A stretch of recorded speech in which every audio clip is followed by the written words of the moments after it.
It's a tough question because, I mean, like, when you set out in life, do you really know, like, if you knew where you're going, would you go there? I mean, I guess if it was fortune and fame, maybe you would. But since starting the podcast on day one, I didn't know where it was going, and I certainly still don't know where it's going, and so it's led in a lot of different ways. Probably one of the, a couple of the big ones was finding God, finding Jesus Christ. That was something very unexpected. This year, stopping drinking was something that I'd wrestled with for a long time, and I didn't know how to maybe address that. And through talking with people and discussing with different minds across the planet, like, it just kind of cements some things, and then you start to wrestle with them. So if you go back to day one of the podcast to now, closing in on episode 1000, I couldn't have ever even dreamed of where this thing was going to go or continues to go, and I certainly probably wouldn't have steered into some of the conversations I had. And so, like, how has it changed from now till then? I'm just a completely different person. I would probably argue a better husband, a better father, better community member, and just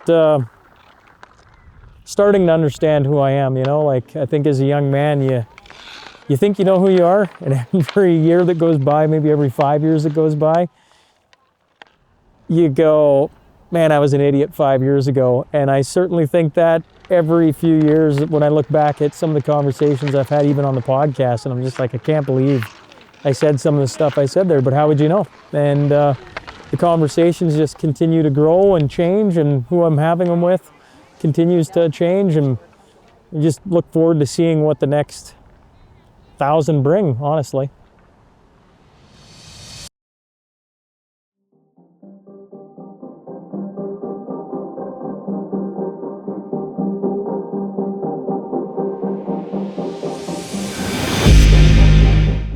I still remember the exact smell of that storage room in 2019. Damp, concrete walls, mouse droppings everywhere.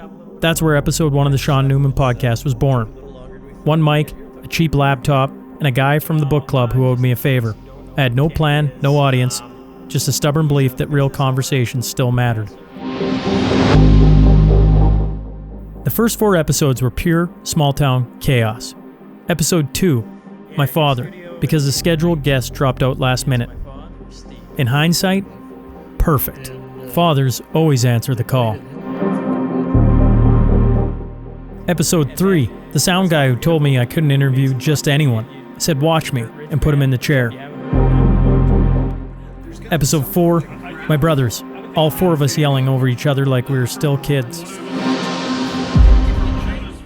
Fast forward 7 years, we're closing in on episode 1000.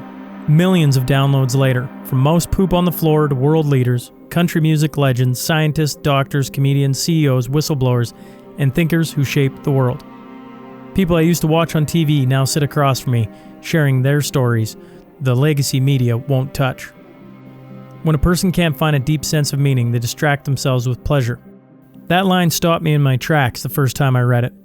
The podcast has become my meaning, and the coolest part of this whole ride is the community. You pack venues, you crash servers, you send 2 a.m. voice notes saying the show was a light in a dark world. I read every one. You need to know something. Those messages were my light too. There were nights I didn't want to get out of bed, but your texts, your calls, your stories kept me going. This community is hands down the greatest thing to come out of this, better than any single name that's ever sat in that chair. Episode 1000 is almost here. It's proof that a kid from Lloydminster with a cheap mic and a dream can build something that changes lives, including my own.